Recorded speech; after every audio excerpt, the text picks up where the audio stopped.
what makes someone who they are? Is it their name, their race, or the experiences they've lived through?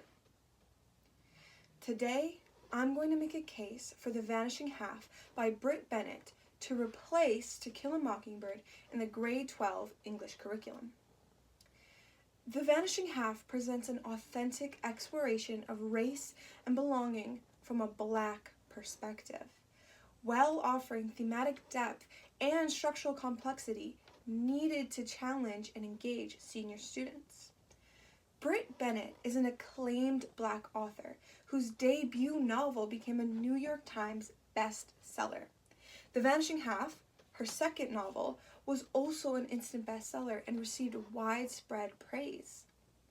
At just 35 years old, Bennett's writing reflects a modern Black voice, unlike that of To Kill a Mockingbird, which offers a white author's imagined perspective on racism.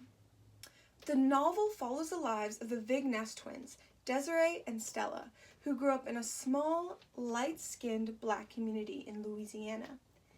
As adults, they take radically different paths. Desiree embraces her Black identity, while Stella chooses to pass as white.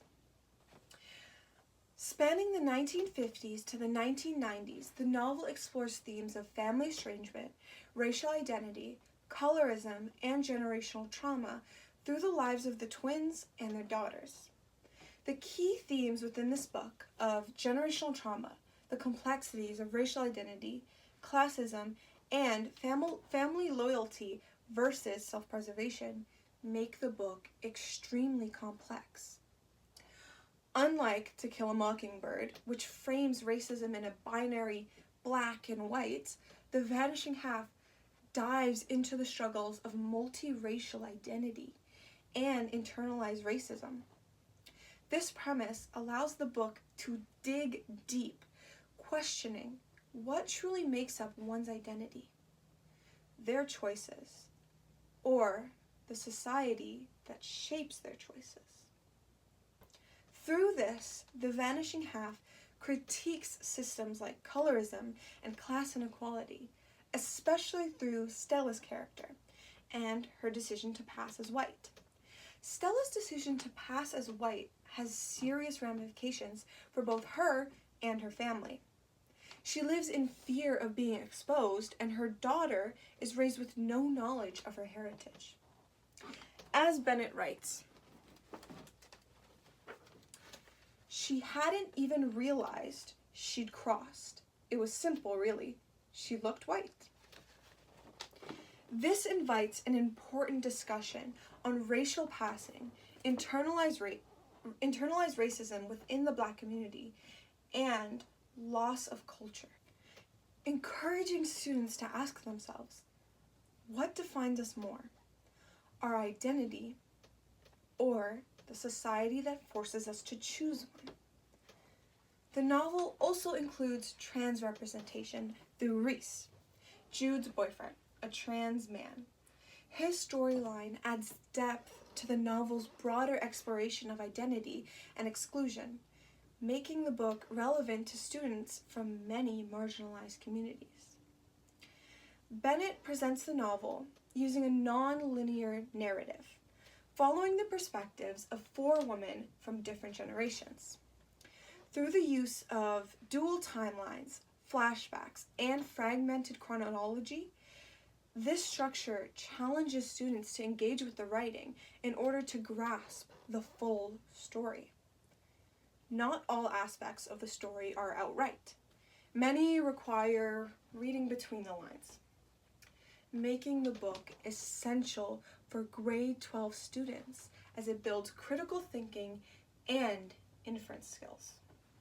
Additionally, the novel is filled with symbolism and motifs, such as the motif of mirrors representing the duality of identity between self-perception and societal expectations. Another is the motif of vanishing. It's seen in memories, race, and history, challenging readers to consider what is lost in conformity. Bennett's writing is full of literacy devices that enhance the reader's comprehension, making it the perfect book for deep analysis and academic writing. Despite the book's setting of the 50s, it still has deep cultural significance today. Themes of privilege disparities, outdated social structures maintained by performative whiteness, and gender and racial identity are extremely relevant today. As Bennett writes, "White folks looked at her and saw one of them, and that was all it took." This reveals that racial identity is not only internal, but also socially constructed and enforced. The prejudice and colorism that Jude, Desiree's daughter, experiences is different than that of her mother, showing that race isn't monolithic and generational trauma evolves over time. As scholar Gordon Newfield from the Newfield Institution stated, we must confront the racism of today, not just the racism of the past.